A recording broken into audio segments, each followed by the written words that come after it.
이번에 지금 오늘은 손님을 소개하는데 강사 목사님은 가스펠 라이프라고 복음과 생명 선교회 GL 미션의 대표 되시는 서영석 목사님께서 말씀을 나오셔서 말씀 전개해 주시겠는데 먼저 저희 말씀을 찾겠습니다. 먼저 요한복음 7장 37절 말씀입니다.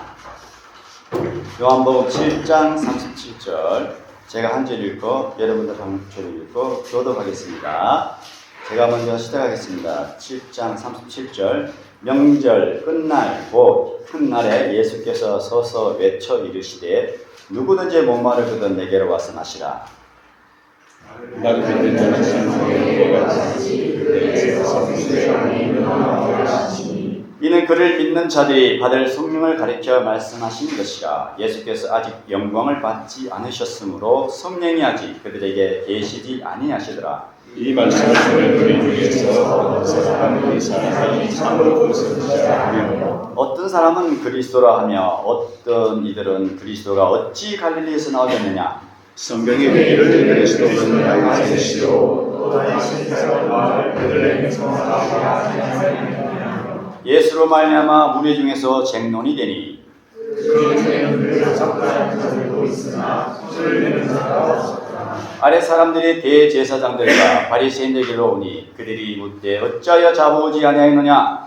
아래 사람들이 대답하되 그 사람이 말하는 것처럼 다른 사람을 이기까지 없었으리라 하니 바리새인들이 대답하되 너희도 미혹되었느냐. 당국자들이나 바리새인에게 그 믿는 자가 있느냐. 율법을 알지 못하는 이 무리는 저주를 받은 자로다.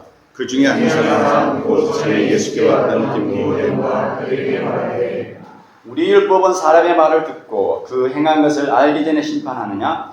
그들이 대답하여 이르되 너도 갈릴리에서 왔다면 찾아봐라. 갈릴리에서는 선지자들이 못하니까. 아멘. 이 시간에 급에서 생수강이 흘러나오는 말씀으로 세상에서 말씀 전할 때 많은 은혜 받으시기 바랍니다.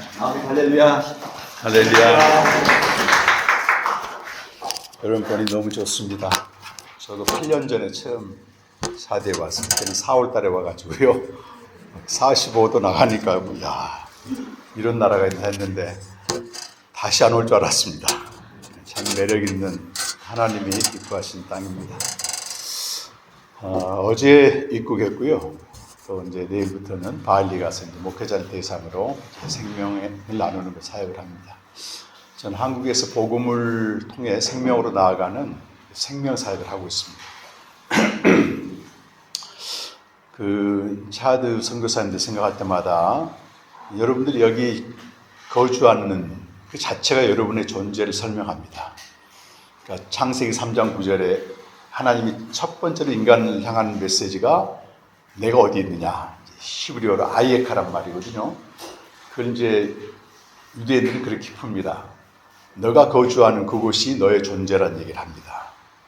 우리 한국에도 많은 그리스도인이 있고 또 선교사로 파송을 많이 받았지만은 그 중에서 여러분들이 이 차디에 살고 있는 것 자체가 여러분의 존재를 설명하고 있습니다. 실존주의 철학자인 하이데커는 우리 인간이란 이 세상에 내던져져 피투된 존재라고 말합니다. 자기의 의사하고는 전혀 상관없이 부모도 결정되어 있고 나라도 결정되어 있고 연대도 결정되어 있고 거주할 경계도 전부 결정되어 있고 심지어 이름까지도 전부 결정되어 있어요. 자기가 결정할 수 있는 건 아무것도 없습니다. 내던져진 피투된 존재는 바로 주어진 상황 속에서 남들이 하는 대로 따라 산다는 거예요. 이렇게 따라 행하고. 근데 인간만이 짐승과 다른 게 자신의 삶을 기획투사할 수 있는 계획하고 또 실행하고 그렇게 살 수 있는 존재라고 하는 겁니다. 그런데 죽음이 앞에 딱 오게 되면 모든 것 다 무너지게 되어 있습니다. 이게. 죽음이 오게 되면 하이데커는 죽음을 앞질러 경험할 때 상당히 자기 자신의 참된 삶으로 살아간다 이렇게 얘기를 했습니다. 그 말이 맞는 것 같기도 하고 틀리는 것 같기도 하고 사도 바울이 그 모든 우상과 신들이 있는 그 아테네에 갔었습니다. 사도행전 17장 보면 그때 하나님이 누구인지 모르는 이들에게 하나님을 설명하는데 그분은 너희가 알지 못하는 신으로 믿는 그분은 생명과 호흡과 만물을 다 주신 분이다. 각 사람에게 이 땅에 태어나게 하신 분이 하나님이라고 하는 겁니다. 그리고 하나님이 온 모든 족속을 한 혈통으로 만드시고 온 땅에 살게 하시고 차드 땅도 살게 하시잖아요. 그리고 거주할 연대, 그들이 살아갈 연대가 지금 20세기 초반이잖아요. 그리고 그들이 거주할 경계까지 다 정하셨다고 되어 있습니다. 가이드의 그 말이 맞는 것 같지만 사실은 정확하지가 않습니다. 내가 이 시대에 차디에서 더구나 선교사로 살고 있는 것은 하나님이 다 정하셨다고 하는 겁니다. 그럴 때 우리가 정신이 바짝 들게 됩니다.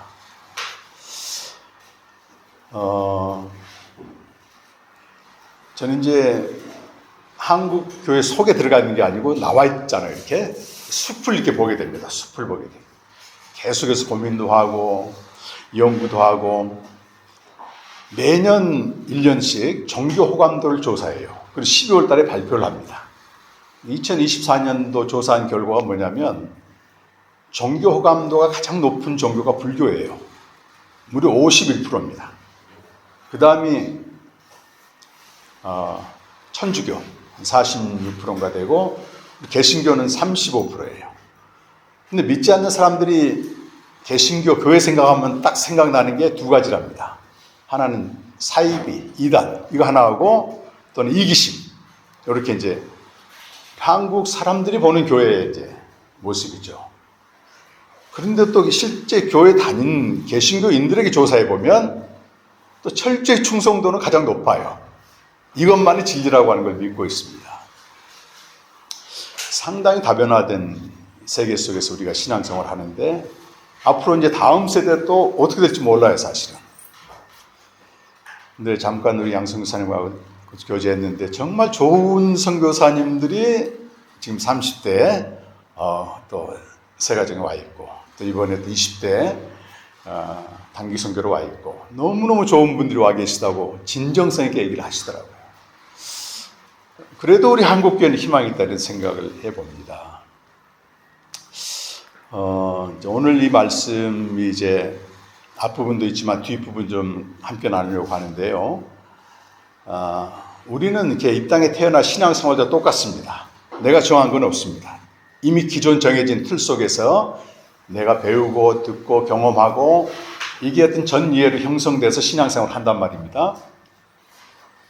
근데 이것이 어떤 계시라고 하는 저 하늘로부터 오는 계시와 계시가 임하게 되면 충돌하게 되어 있습니다. 이게. 내가 알고 있는 것과 다르다는 거예요. 요즘 제가 요한복음을 묵상하면서 벌써 한 4번째 묵상하는데요. 요번에는 그 레슬리 뉴비긴이라고 아마 돌아가셨을 거예요. 선교사들의 모델입니다. 그분은. 그럼 바울도 필드에만 있었던 게 아니고 끊임없이 성경을 묵상하고 연구해서 어마어마한 서신을 썼거든요. 레슬리 뉴비긴이 그렇습니다. 여러분. 한 60세 중반까지 인도에서 필드에서 다문화권에 사역을 하다가 은퇴를 하고 돌아가시기 80대 중반까지 계속해서 성경을 연구한 걸 가지고 책을 썼는데 그 중에서 여러분 알고 있는 책도 많을 거예요. 그 중에 유일하게 강해를 집을 쓴 게 요한복음입니다.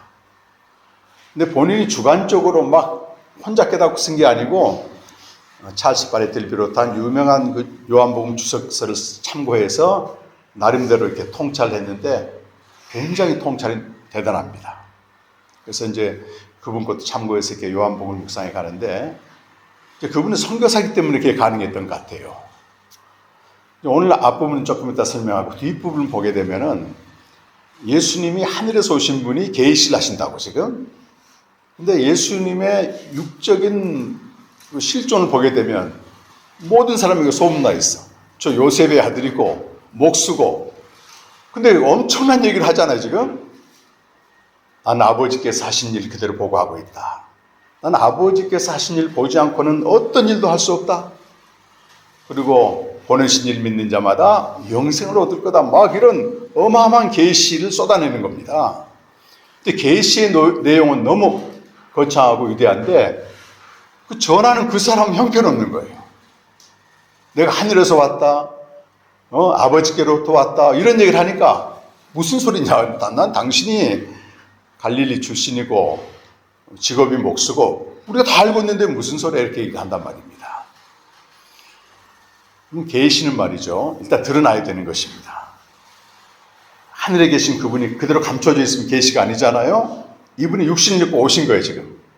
근데 문제가 어디가 있는가 하면 우리가 알고 있는 선입관, 하나님에 대해서 알고 있는 이성과 양심과 경험으로 반응하게 되면 오해를 하게 되어 있습니다. 이게. 레슬리 누비긴이 이런 부분을 아주 중요하게 다루더라고요. 계시가 임할 때 아멘하고 딱 받는 사람은 없습니다. 낯설게 들리고 내가 알고 있는 기존에 들었던 신앙과는 충돌하게 되어 있기 때문에 어렵게 들리거나 저항하게 되어 있습니다. 근데 그거를 강제로 주입하게 되면 우리 이성과 양심을 무시하기 때문에 절대 내 것이 될 수는 없습니다. 이 안에서 설득이 돼야 되는 거거든. 제가 이런 17년째 이 사역을 하고 있는데 목사님들도 오시고 중직자도 오는데 이런 현상들을 계속 봐요. 근데 이분들이 뭐라고 말하냐면 예수님 당시하고 똑같아요. 요한복음 6장에서 생명의 떡과 기원에 대해서 영생의 말씀을 쭉 전했습니다. 근데 그 전에 이 사람들이 왜 예수님을 따랐는가 하면은 눈에 보이는 가시적인 표적입니다. 병 고침과 또는 떡 5개와 물고기 2마리 5,000명을 먹인 엄청난 그 기적을 보고 따라갔는데 그 예수님이 어느 날 없어진 거예요. 임금 삼으려고 했는데 배를 타고 이제 건너편 가버렸단 말이에요. 그때 그들이 추적해서 예수님을 찾아냈습니다.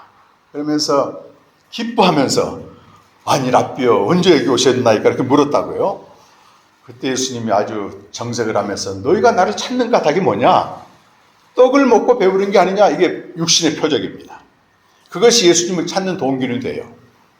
근데 너희가 표적을 본 건 아니다 하면서 그때부터 요한복음 6장 26절부터 시작해서 한 57절까지 쫙 이 주고받는 담론을 통해서 하늘에 있는 생명의 말씀을 그대로 풀어 전했을 때 무리의 반응이 이렇게 나와요. 이 말씀이 어렵다는 거예요. 누가 들을 수 있느냐? 그때부터 다 떠나가. 제자들 중에 베드로만 영생의 말씀이 주께 있사오매 우리가 어디로 가리기가 이르거든요. 그런데 우리가 그런 말씀이 어려워요. 그런데 어렵다고 반응하는 것은 무리들의 이야기고 저게 정말 영생의 말씀이다, 진리다 하는 사람들은 붙잡겠습니다. 거기에. 그래서 레슬리 누비긴이 무슨 말을 하냐면 사실은 계시가 우리 이성과 경험과 신앙의 전이어가 충돌할 때는 엄밀히 말해서 계시가 우리가 갖고 있는 모든 그런 이성과 양심과 전이해를 심판한다는 겁니다. 내가 너무 몰랐구나. 계시에 대해서 나는 소경이 없구나. 이 심판을 받아들인 자에게 열린다고 하는 것입니다. 그래서 마태복음 11장 25절 이하에도 예수님이 그런 말씀하십니다. 이 아버지를 아는 것이 지혜롭고 슬기로운 자에게는 감춰지고 어린아이에게 나타나심을 감사하나이다. 이것이 아버지의 뜻입니다. 아버지께서 모든 것을 내게 주셨습니다. 아들 외에는 아버지를 아는 자가 없고 아들과 아들의 소원대로 계시를 받은 자 외에는 이렇게 나가요. 계시를 받은 자 외에는 아버지를 모른다는 거예요. 종교적으로 하나님을 열심히 믿을 수 있죠, 여러분. 근데 아버지는 모른다고 하는 겁니다. 오늘 37절 말씀 보게 되면 명절 끝날인데 이 명절은 초막절입니다. 신약시대 오순절, 유월절, 초막절이 지켰지만 초막절을 가장 축제로 지킵니다. 이 사람들이. 원래는 추수를 기념한 절기였는데 신약시대 와서는 약간 내용이 바뀌면서 물과 빛의 축제를 벌입니다. 이 사람들이. 종말에 완성될 그 날을 미리 땡겨서 축제하는 거거든요. 실로암에 있는 물을 성전까지 운반합니다. 열심히 운반하면서 이사야 12장 3절에 있는 기쁨으로 그 우물에서 물길로다 막 이제 외치는 거죠. 무리들을 외치고 있을 때 그걸 이제 옮기게 돼요. 그런데 이제 그 배경에 스가랴 14장 7절과 8절에 나오는데 7절은 빛에 대한 계시고 8절은 그날에 예루살렘에서 생수가 터져서 이 온 사방에 흘러내릴 거라고 그런 그 말씀을 이제 가지고 이제 합니다. 근데 그날 마지막에 예수님이 그 유대인들에게 무시당해 계속해서 저 사람 지금 나사렛 촌놈인데 말이지. 근데 무리 중에 탁 서가지고 하는 말이 누구든지 목마르거든 누구든지 여기는 내게 나오라. 이건 37 말씀이죠. 나를 믿는 자는 성경의 이름같이 그 배에서 생수의 강이 흘러나온다. 생수가 터진다는 겁니다. 근데 어디서 터진다는 거예요? 그 배에서 터진다는 거예요. 배라고 하는 헬라어는 코이리아라는 말인데 스가랴서 14장 8절 보면 그날에 예루살렘에서 생수가 터진다고 되어 있어요. 근데 유대인들은 예루살렘을 지상의 배꼽이라고 표현합니다. 코이리아가 배꼽이에요, 배꼽. 근데 이것은 하나의 상징적인 표현이고 실제로는 우리 안에 있는 인격과 외부에서 나오는 게 아니고 이 속에서부터 우리 인격과 마음에서부터 이 생수가 터져 나온다는 거예요. 밖으로부터 뭐 이렇게 주입받는 게 아니고 밖에서 받는 은혜가 아니고 내 안에서 자생적으로 솟구치는 생수입니다. 생수입니다. 이 생수에 대한 얘기는 요한복음 4장에 사마리아 여인과의 만남에서 생수 얘기를 또 하거든요. 야곱의 우물에서 물을 길러 왔는데 예수님이 물에 대해 담론을 하면서 내가 누구인지 알았더라면 내게 생수를 주었으자 그렇게 얘기하니까 이 여인이 뭐라고 말하냐면 아니 당신은 야곱보다 큽니까? 이렇게 얘기해요. 우리가 이 물을 야곱도 마셨고 그 아들들도 마시고 짐승까지 마셨습니다. 당신이 야곱보다 큰 자입니까? 이렇게 이제 물었어요. 그때 예수님이 하신 말씀이 이 물을 마신 자마다 다시 목마르지만 내가 주는 물은 영원히 목마르지 않는다. 영원이란 말은 항상 흐른다는 거잖아요. 그것은 영원한 생명으로 인도하는 솟아나는 샘물이 될 것이다. 이렇게 말씀하셨다. 솟아나는 샘물입니다. 그것이 이제 오늘 여기서는 그 배에서 솟아나는 생수가 되는 거예요. 그런데 이 생수는 언제 주냐면 지금 주는 게 아니고 예수님 당시에 39절 보게 되면 이제 괄호 처리되어 있는데 그를 믿는 자들이 받을 성령을 가리켜 말씀하신 것이고 예수께서 아직 영광을 받지 아니하였으므로 요한복음에서 예수님이 영광을 받는다는 얘기는 아버지의 뜻을 이루기 위해서 십자가에 죽으시고 부활하신 걸 말해요. 그게 아직 이루어지지 않았기 때문에 주어지지 않았다. 실제로 요한복음 14, 15, 16장 보게 되면 성령 보내실 것을 계속 말씀하시면서 내가 너희로부터 가는 게 유익하다. 왜? 내가 가서 보혜사를 보내줄 텐데 그 보혜사 진리 영이 오게 되면 너희들 진리 가운데 인도할 것이다. 생명의 말씀이 선포되어도 성령이 와야만이 실제가 되고 생수가 터지는 생명의 실제가 되는 거예요, 사실. 그래서 요한복음 6장 23절에서도 생명을 주는 것은 영이다. 내가 너에게 이른 말이 영이요 생명이다. 성령이 오게 되면 이 속에 생명이 있는 자들, 저와 여러분이죠. 그 사람 안에서는 이 배에서 생수가 터지듯이 끊임없이 솟아나는 샘물이 터진다는 것입니다. 솟아나다는 헬란 할루마이라는 말을 쓰는데 여기 요한복음 4장 14절에 솟아나다 그렇게 한번 나오고 나머지 사도행전 3장 8절과 사도행전 14장 10절에서는 안전뱅이가 그 고침받고 일어났을 때 펄쩍펄쩍 뛰는 그 상태를 말합니다.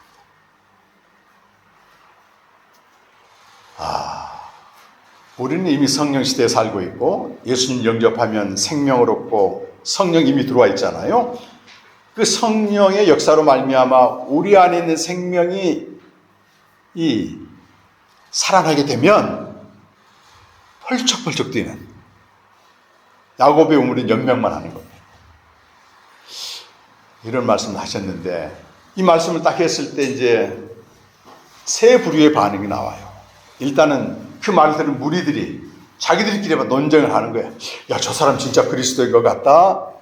오늘 그 40절 이하에 보게 되면 또 어떤 사람은 야, 저 사람 그 선지자 같다.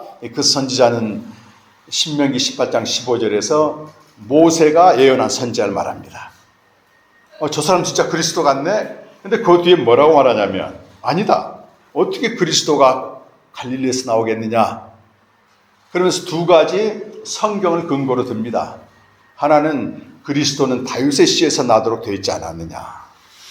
또 하나는 그리스도는 어디서 나오게 되어 있어요. 또 베들레헴에서 나오지 않겠느냐. 근데 다윗의 씨란 말은 사무엘하 7장 12절 근거로 하고 있고 베들레헴에서 난다는 얘기는 미가서 5장 2절 근거로 하고 있습니다. 근데 저 사람이 하는 말은 맞는 것 같은데 우리가 그의 출신은 전부 알고 있는데 어떻게 그리스도라고 할 수 있어? 그러면서 자기들끼리 뭐가 돼요? 43절에 무리 중에 쟁론이 되니 그를 잡고자 하는 자도 있다. 이렇게 끝나버립니다. 두 번째는 어떤 부류냐면 경비병들이에요. 이 경비병들은 유대 당국자들이 예수를 체포하라고 보냈는데 이 경비병들이 빈손으로 온 거야. 그 다음 절 보십시오, 여러분. 그래서 이 아랫 사람들, 하속 경비병들이죠. 이 물어 대제사장과 바리새인들이 왜 안 잡아왔느냐 그렇게 이제 물었더니 그 경비병들이 뭐라고 대답하냐면 그 사람이 말한 거는 어디 나오죠? 46절에 그 사람이 말하는 것처럼 말하는 사람은 이때까지 없었나이다. 자기 상관들에게 예수 그리스도의 말씀의 권위를 그대로 입증하고 있습니다. 그런데 여러분 바리새인들이 어떻게 반응해요? 꼭지가 돌았어요. 요즘 말로 하게 되면. 그 다음 읽어보게 되면 오늘 읽는데도 또 와. 너희가 미혹되었느냐 하면서 당국자들이나 바리새인은 누구예요? 최고의 지도자들이고 바리새인들은 종교, 성경에 정통한 자들인데 아니 이 무식한 자들아 당국자들이나 바리새인 중에 누가 그를 믿냐 말이지. 그렇게 얘기를 하는 겁니다 지금. 그러면서 그 다음에 끔찍한 얘기를 해요. 너희는 율법도 모르는 놈 너희들은 저주를 받아라 이렇게 얘기합니다. 여러분 이게 무서운 말입니다. 이 바리새인과 당국자들은 종교의 최고 지도자 그룹이고 자기들은 뭐예요? 율법을 알고 있다는 거야. 근데 예수님을 직접 만나고 그가 누구인지 잘 몰라. 이 사람들이 율법을 모르기 때문에. 근데 그 사람을 인정하는 그들을 완전히 저주하고 있잖아요. 이런 계시가 임할 때 우리가 알고 있는 율법의 수호자입니다. 이들은 철저히 율법을 안전판으로 생각하고 있어요. 그런데 아주 틀린 말도 아닙니다. 그 다음에 또 뭐라고 얘기하냐면 니고데모가 나서 니고데모는 전에 예수께 왔던 사람인데 이의를 제기했어요. 아니 우리 율법은 사람의 말을 듣고 행한 것을 직접 보고 심판해야지 어떻게 그럴 수 있느냐 그랬더니 그 니고데모가 하는 말이야. 너도 갈릴리 출신이야 그러면서 결정적으로 뭐라 율법을 찾아봐라 말이지 갈릴리에서는 선자가 나지 못하느니라 이렇게 못을 박습니다. 저희 말씀을 이번에 차 뒤에 오는 비행기 안에서 묵상을 했어요. 또 한국 교회를 위해서도 고민이 많고 제가 17년 동안 사역하면서 제일 많이 듣는 이야기가 그래도 어린아이처럼 순수하고 목마른 자들은 이 생명의 복음을 받아들여서 그 배에서 생수가 터지는 이들이 곳곳에 있습니다, 여러분. 우리 뭐 조직이나 이런 것도 없어요, 우리 선교회는. 그냥 보이지 않는 이 거미줄 같은 이 지체들 곳곳에 있어서 이 복음을 차드 땅에 또 차드 목회자들 전한다고 하니까 똑같은 마음으로 흥분이 돼요, 이들이. 있는 거 없는 거 다 팔아가지고 여기 비용이 꽤 들잖아요. 또 세미나 진행하는 것도. 이분들이 다 헌신합니다. 근데 또 어떤 부류가 있냐면 요 당국자들 같은 부류가 있어요. 신학하고 맞지 않느냐? 교리하고 안 맞지 않느냐? 이렇게 이의를 제기한 사람들이 있습니다.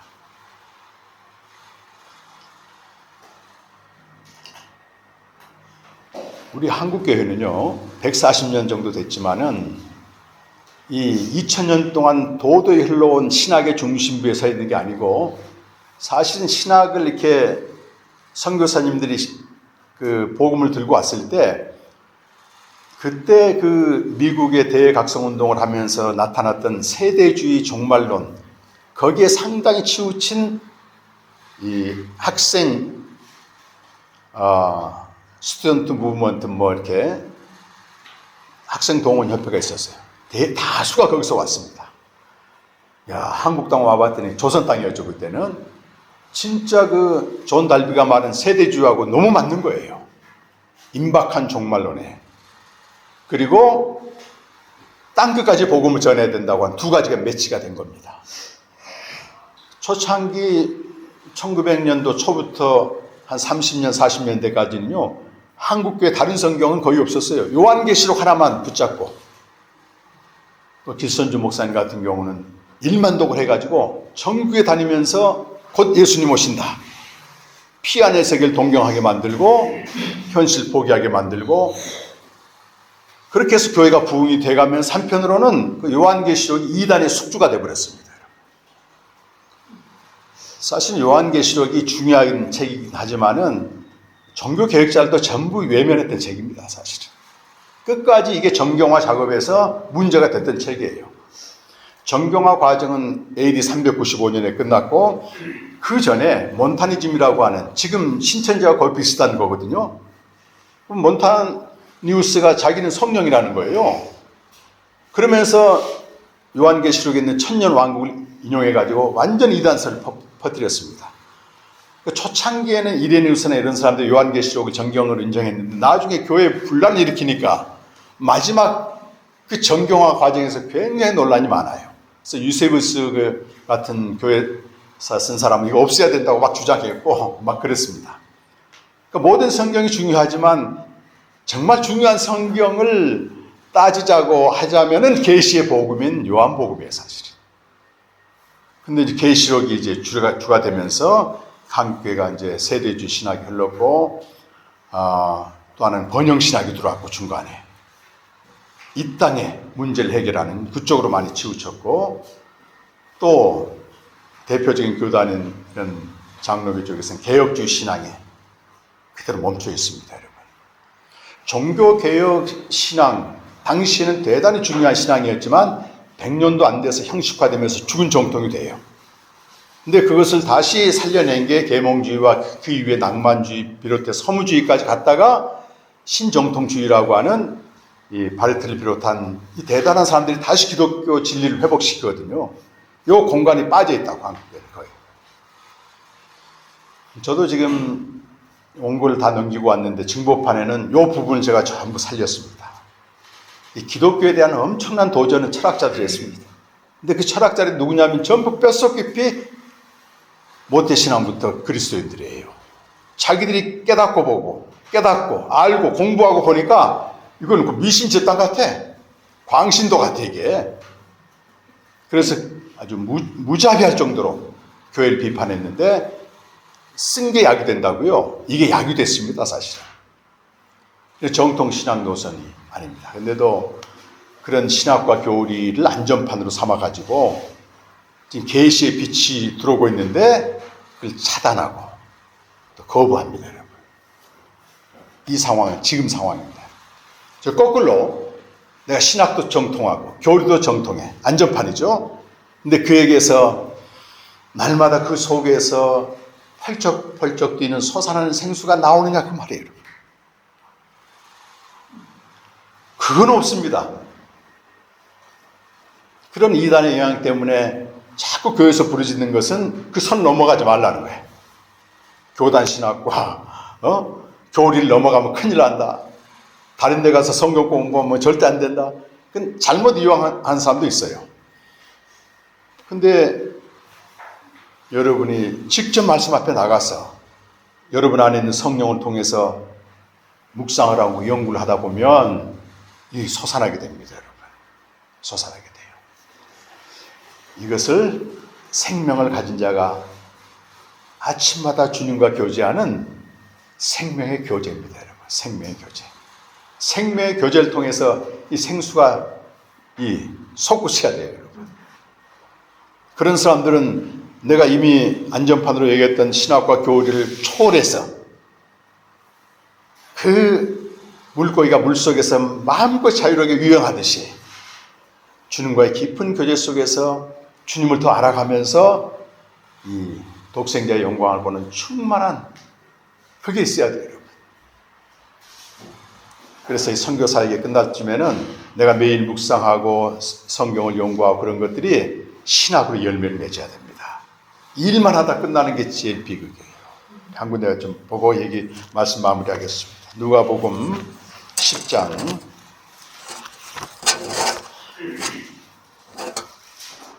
38절에서 42절까지 말씀입니다.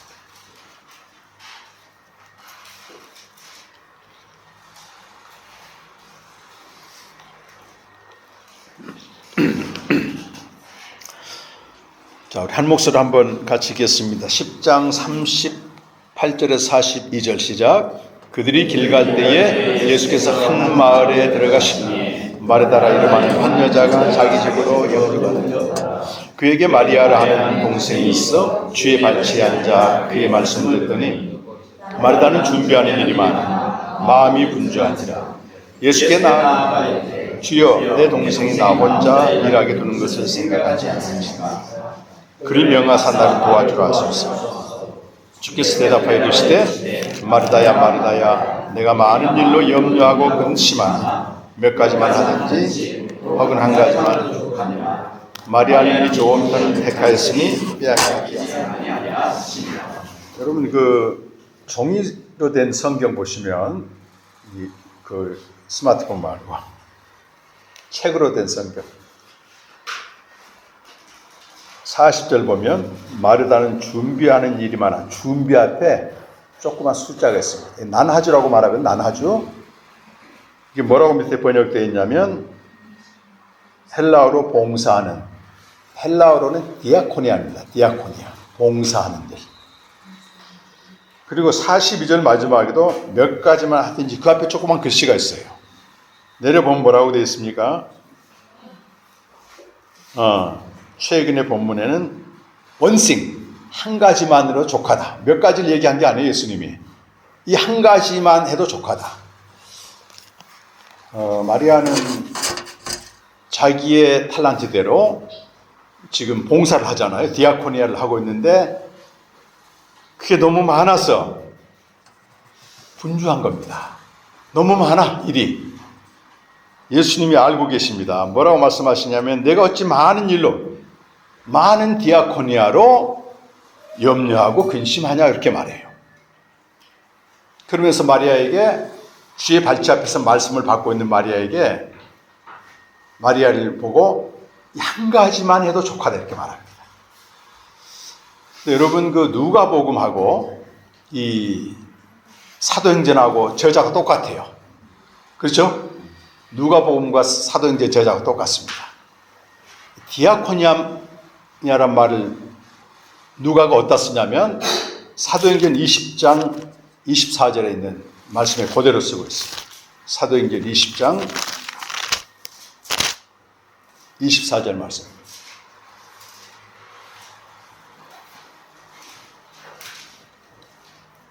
여기 뭐 잘하신 말씀이니까 같이 한번 읽어보겠습니다.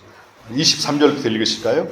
오직 성령이 각성해서 내게 증언하여 결박과 환난이 날 기다린다 하시니 내가 달려갈 길과 주 예수께 받은 사명 곧 하나님의 은혜의 복음을 증언하는 일을 마치려 하면은 나의 생명조차 조금도 귀한 것을 여기지 않는다.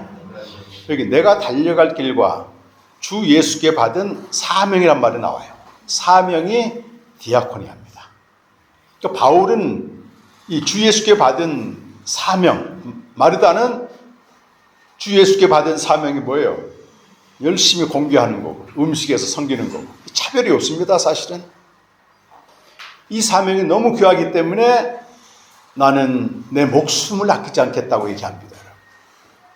목숨을 아끼지 않는 은혜의 복음을 증거하는 디아코니아마저도 주님 앞에서 발치 앞에서 말씀을 받는 것보다 앞서지 못하다는 겁니다. 이미 잘 알고 계시겠지만 여러분이 새벽마다 눈만 뜨면 주님의 발치 앞에 달려가셔야 됩니다. 그분이 먼저 기다리십니다. 내가 문 밖에 서서 문을 두드리고 있다는 거예요. 그 시간이 가장 행복하고 기쁘고 즐거운 시간이 돼야 돼요. 사역을 해서 뭐 결과를 남기는 건 주님의 일입니다. 내 일이 아닙니다. 그건 주님이 해나가십니다. 내가 그 앞에 있을 때. 생명의 교제를 통해서 그 하늘에 속한 아버지 집에만 있는 그 기쁨과 사랑과 신실함이 내게 충만히 옷 입혀질 때 그 다음에 내가 움직이는 겁니다. 근데 이 주님의 발치 앞에서 말씀을 받는 최소한 여러분 3시간 드려야 돼요. 그러기 위해서는 3시에 일어나야 됩니다. 김성교사님 그러고 계시더라고요. 3시. 은혜의 복음을 증거하는 이 디아코니아의 목숨을 걸 게 아니고 먼저는 주님의 발치 앞에서 교제를 통해서 오는 이 배에서 솟아나는 생수가 흘러나는 여기에 내 목숨을 걸어야 되는 거예요. 그 다음은 다음 순서입니다. 그 뒤로 내가 은혜의 복음을 전하든 또는 설거지를 하든 신발을 수선하든 전혀 문제가 안 됩니다.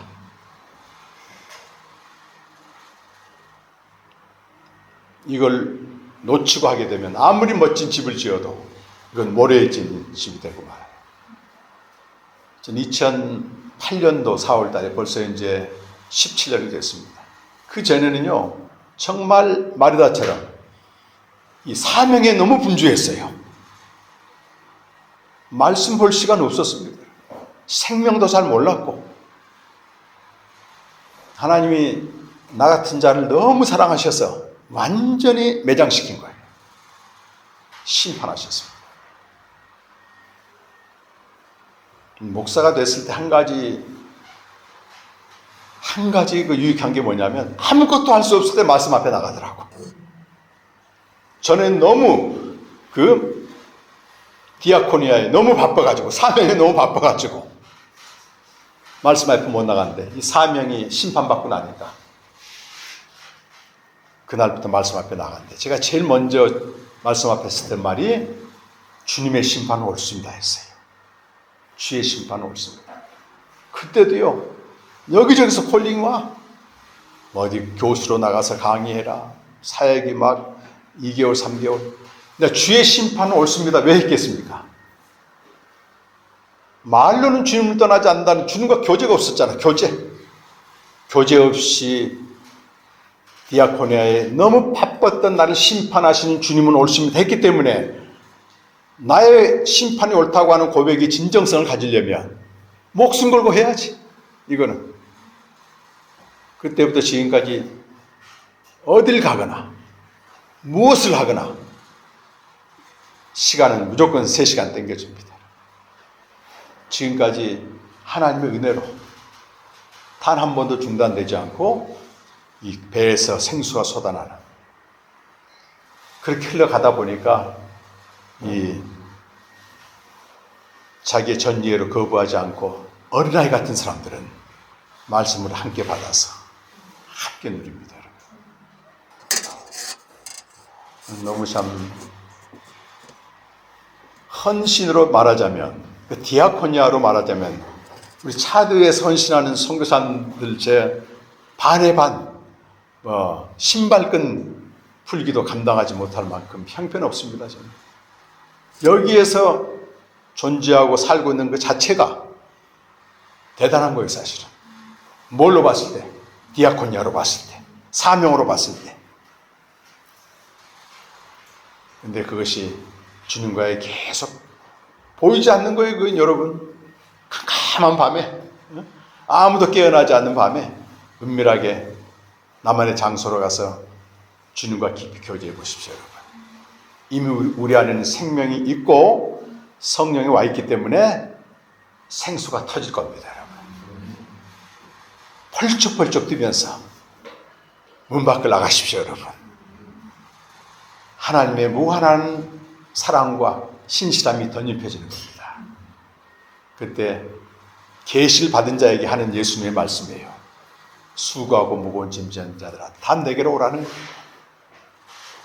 나는 마음이 온유하고 겸손하니 내 멍에를 베고 내게 배우라. 짐을 없애주는 거 아닙니다, 여러분. 그 생수로 충만해질 때 내게 짐이 아무리 무거워도 온유와 겸손의 멍에를 지고 하기 때문에 스트레스 안 받습니다. 여러분. 그러지 않게 되면 내 힘으로 져야 되니까 이 어마어마한 디아코니를 어떻게 감당해? 사람들은 칭찬하고 인정해 주겠죠. 그러나 나만이 알고 있습니다. 생수가 나오는지 안 나오는지. 허겁지겁 야고보의 물을 퍼마시고 겨우 연명하는 게 아니고 자생해야 됩니다. 여러분. 이미 생명을 주었기 때문에. 참 감사하고요. 저도 이제 거의 자화자찬 아니지만은 늘 차드 정식 선교사는 아니지만 그 마음으로 기도하고, 여러분 한 번 만나고 갔지만 우리 조선교사 같이 이제 통역되었고, 여기 이제 형제는 똑같습니다. 가족이나 되신 분들은 끝까지 찬양할 때도 감동이 됐잖아요. 그 길을 가리라도 감동되고 이 목숨을 바치라. 여러분 근데 마리아와 같이 주님의 발치에서 이게 없으면 아무 의미가 없어집니다. 은퇴할 때쯤 허망해집니다. 바라기는 여러분이 정말 레슬리 뉴비긴처럼 매일 성경을 연구해서 사역과 신학과 영성과 삶이 일치되는 정말 멋진 선교사님 되시기를 간절히 축원합니다. 기도하겠습니다. 제가 저만 기도할 게 아니고 함께 한번 말씀 앞에서 내 자신을 비춰보면서, 하나님께서는요 전부 아십니다. 주님이 그러실 거예요. 이 미션, 디아코니아, 사명 때문에 너무 바빠. 주님의 음성을 이 시간 들으십시다. 그걸로 분주하거나 염려하거나 걱정하지 말고 한 가지 내 발치에서 말씀을 받으라.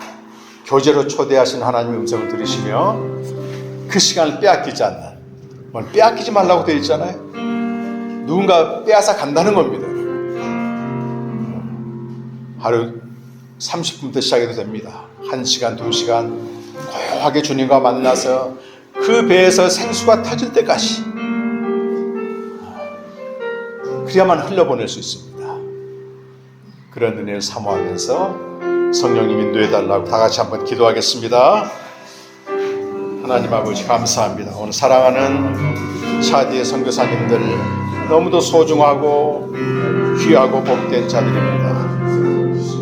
우리가 어쩌다 이 은혜를 받고 이곳 땅까지 하나님이 기억하시며 이곳까지 오신 이들에게 하나님 아버지 여기저기 주님 역사해 주시고, 오 주님 함께해 주시길 원하옵니다.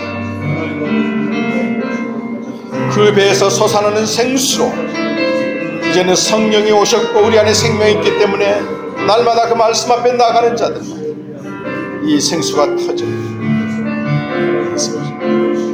영혼들을 소생케 하는, 만국을 소생케 하는 생수를 흘러보내는 우리 선교사님들이 될 수 있도록 역사해 주시기 바랍니다.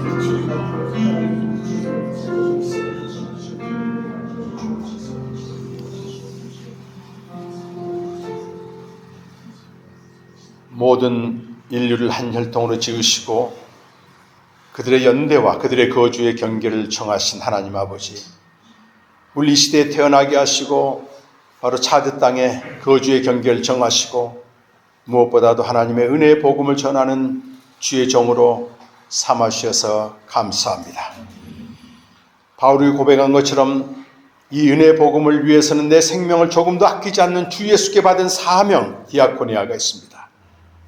이것 때문에 분주하고 염려하고 근심하는 게 먼저가 아니고 주의 발치 앞에서 날마다 은밀하게 말씀을 받고 이미 우리 안에 있는 생명 성령을 통해서 그 배에서 생수가 솟아나는 우리 선교사님들 되게 하여 주시옵소서.